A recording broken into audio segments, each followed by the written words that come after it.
आज की वीडियो में हम प्रश्नावली 3.2 में क्वेश्चन नंबर 4 को हम सॉल्व करने वाले हैं। क्वेश्चन नंबर 4 में हमसे पूछा जाता है निम्नलिखित समीकरण के युग्म में से कौन सी युग्म संगत या असंगत है। यदि संगत है तो ग्राफी विधि से हल ज्ञात कीजिए। दोस्तों क्वेश्चन नंबर 4 के अंदर हमको 4 क्वेश्चन हमसे पूछे गए हैं जो कि ये रेखीय समीकरण है।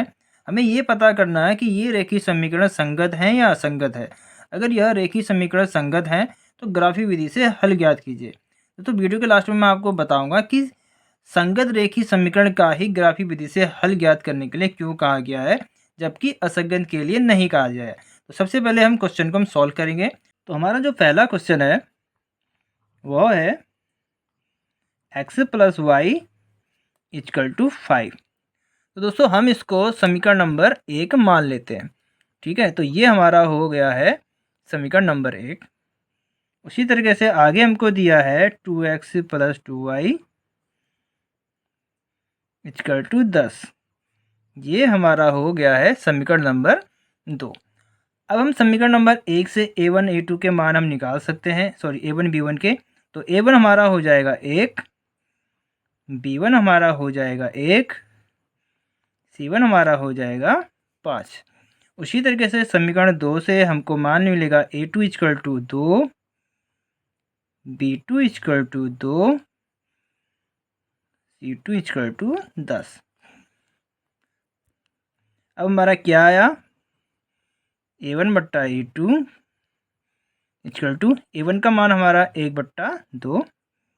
उसी तरीके से b1/b2 ये भी हमारा हो गया 1/2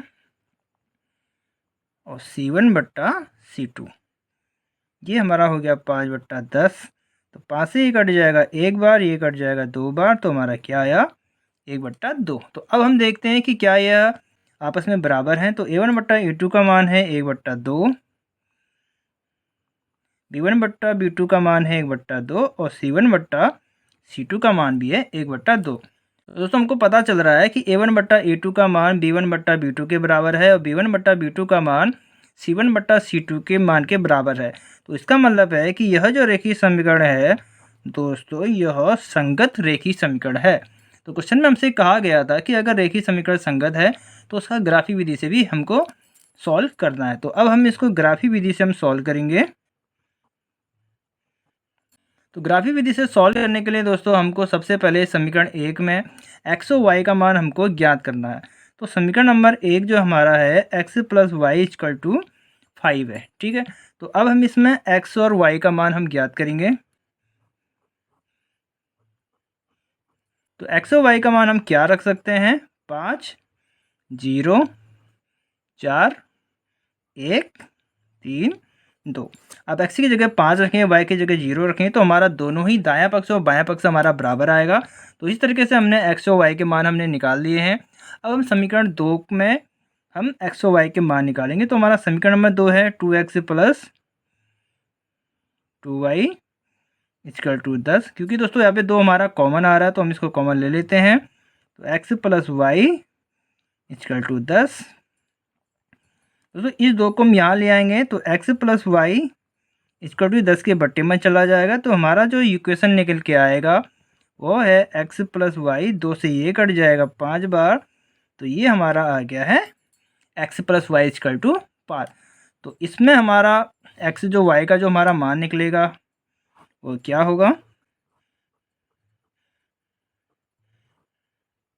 तो हमारा समीकरण नंबर 1 और समीकरण 2 हमारे सेम निकल के आए हैं। क्योंकि समीकरण नंबर 1 हमारा x + y = 5 और समीकरण 2 भी हमारा x + y = 5 है। तो हमारे मान भी दोस्तों दोनों ही के ही समान होंगे। जो हमारा पहला रेखीय समीकरण पहला समीकरण का आया था वही हमारा मान दूसरा समीकरण का भी हो गया। तो दोस्तों हमने x और y के मान हमने निकाल लिए हैं। आप इसका ग्राफ ही बना करके आप इसको सॉल्व कर सकते हैं। ग्राफ कैसे बनाया जाता है उस पर मैंने डीपली में वीडियो बनाई है, लिंक आपको डिस्क्रिप्शन में मिल जाएगा। तो आप इन x y के मान से आप इसको ग्राफ बना करके आगे सॉल्व कर सकते हैं। तो चलिए हम अब नेक्स्ट क्वेश्चन को देखते हैं। अगला जो हमारा क्वेश्चन है उसमें हमको दिया है x - y = 8। हम इसको समीकरण 1 मान लेते हैं। और दूसरा हमको दिया है 3x - 3y = 16। हम इसको समीकरण 2 मान लेते हैं। समीकरण 1 से हमको a1 का मान मिलेगा 1, b1 का मान हो जाएगा -1 और C1 का मान हो जाएगा 8। उसी तरीके से समीकरण 2 से A2 का मान मिल गया हमको 3, B2 का मान मिल गया हमको -3 और C2 का मान हमारा हो गया है 16। तो अब हम देखते हैं कि A1 बट्टा A2 का मान हमारा क्या आया, 1/3। उसी तरीके से B1 बट्टा B2 का मान जो हमारा -1 बट्टे -3, तो माइनस से माइनस कट जाएगा, तो ये हमारा आ गया 1/3। उसी तरीके से C1 बट्टा C2 का मान है हमारा 8/16, तो एक बार कट जाएगा, ये कट जाएगा 2 बार। तो अब हम देखते हैं क्या इनके मान आपस में बराबर हैं। तो A1 बट्टा A2 का मान है 1/3 बराबर B1 बट्टा B2 का मान है 1/3 और C1 बट्टा C2 का मान है 1/2। तो इससे हमें पता चलता है कि A1 बट्टा A2 का मान बराबर है B1 बट्टा B2 के, लेकिन B1 बट्टा B2 का मान बराबर नहीं है C1 बट्टा C2 के। तो दोस्तों इस प्रकार के जो रेखीय समीकरण होते हैं वह दोस्तों असंगत होते हैं। दूसरा वाला जो हमारा रेखीय समीकरण है वह दोस्तों असंगत है, क्योंकि हमको संगत रेखीय समीकरण का ही ग्राफिक विधि से सॉल्व करने को कहा गया था और यह रेखीय समीकरण हमारा असंगत है, इसलिए हम इसको यहीं पर ही सॉल्व करके छोड़ देंगे, हम इसका ग्राफिक विधि से सॉल्व नहीं करेंगे। दोस्तों बाकी के 2 क्वेश्चन इसके अंदर रह जाते हैं, उनको भी आपको इसी प्रकार से सॉल्व करना है। अगर वह रेखीय समीकरण संगत हुआ तो आपको उसको ग्राफिक विधि से सॉल्व करना है, और अगर रेखीय समीकरण असंगत हुआ तो आप यहीं तक सॉल्व करके इसको छोड़ सकते हैं। दोस्तों अब मैं आपको बताता हूँ कि संगत रेखीय समीकरण का ही ग्राफिक विधि से सॉल्व करने को क्यों कहा जाता है। दोस्तों जब कोई रेखीय समीकरण संगत होता है तो उस रेखीय समीकरण के एक या एक से अधिक हल होते हैं, जबकि असंगत रेखीय समीकरण का कोई हल नहीं होता है। तो यही रीजन है कि संगत रेखीय समीकरण का ही ग्राफिक विधि से हल करने को कहा जाता है। तो दोस्तों आज की वीडियो में इतना ही, मिलते हैं नेक्स्ट वीडियो में।